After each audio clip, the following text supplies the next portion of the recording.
Hey YouTube, this is my 2005 crf70 with a LIFAN 125 manual clutch engine. I've just installed the engine, I've got the carb, it's pretty much ready to go.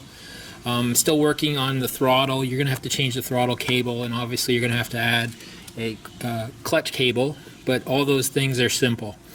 Now, a lot of people are a little bit confused or intimidated by wiring one of these bikes. Now, this is assuming that the wiring harness on the bike is still good. So this is the Honda wiring harness. You've disconnected the 2 wires from the old Honda engine, and now you're trying to look at this and you're looking at 6 wires.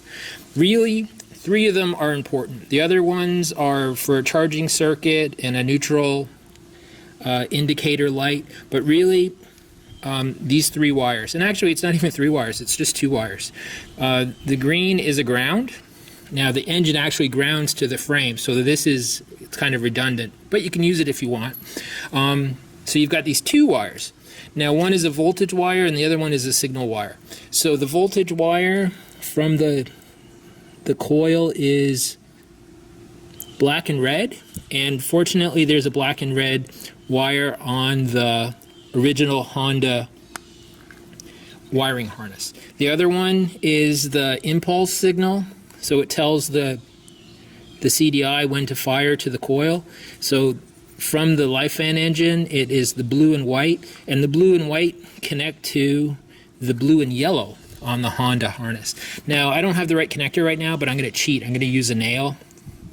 Now, I'm going to redo this later, but I just wanted to show you guys how simple it is. So we've connected 2 wires from the LIFAN to the original Honda harness, and now this engine is going to run.